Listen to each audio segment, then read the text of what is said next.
pagpapahirap sa paa. Ang lahat ng yan, ngayong gabi, sa emergency. Eh, nasiya. Nasiya mo? Ay, hindi pa nga nito na ito.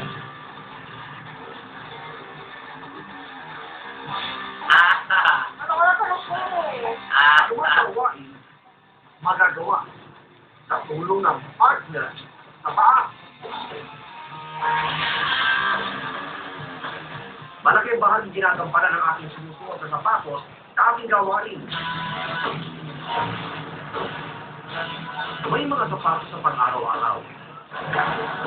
Mayroon din ginagamitin sa sapak na sports. At mayroon din pares na ginagamit sa mga okasyon. Ang dancer host na si Regine Tolentino, higit sa 100 ang pares ng sapatos. Halos lahat, high heels o sapatos na may matataas na takong. I think it makes me look more proportioned and then parang ganda-ganda sa style ng heels. Para naman sa ating mga babae sa tingin ko, parang mas bagay talagang women wearing heels kasi it makes us look, you know, sexier, taller. Maging ang mga pambahay ng sinelas ni Regine, makakapal din ang takong. Angat sa kanyang koleksyon. Pero sa kaya ng pagsuot ng high heels araw-araw, hindi raw sumasakit ang mga paa ni Regine. Maaga raw kasi siyang nasanay sa pagsuot ng ganitong klase ng sapatos. Eh, kasi nakakaya niya siya. Sila parang wala na. I'm just floating on air. Pero kapag sapatos na walang takong ang kanyang gamit, Natatapilo ko kapag wala akong heels.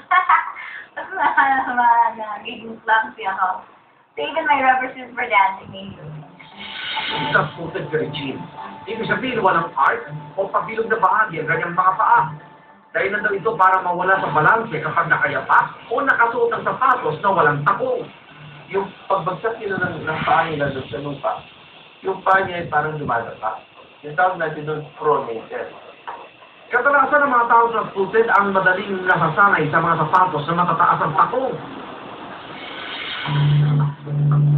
Hindi lang sa babae sanay sa paggamit ng high heels gaya ni Regine. Si Michelle, araw-araw. Ang body dancer na si Eya, dati rin nakaramdam ng pananakit ng mga paa. Pero hindi dahil sa pagsuot ng high heels, pilit kasi siyang nagsusuot ng sapatos na maliit sa kanyang paa. For years, I've been using sport shoes na half-size smaller. So parang ever since, hindi rin katupan. Parang para magkasakal. Ang simpleng pananakit, tawag sa tendonitis o pamaga ng Achilles tendon. Ito ang likuran ng angel o bukong-bukong. Parang matigas.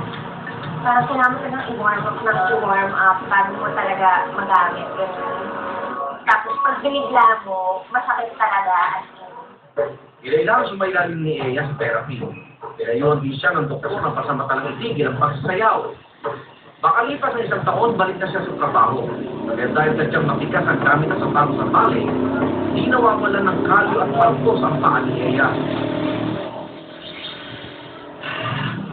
Ayon sa eksperto, mahalaga na komportable ang ating posisyon ng hugis ng paa. Pero hindi lang mga babae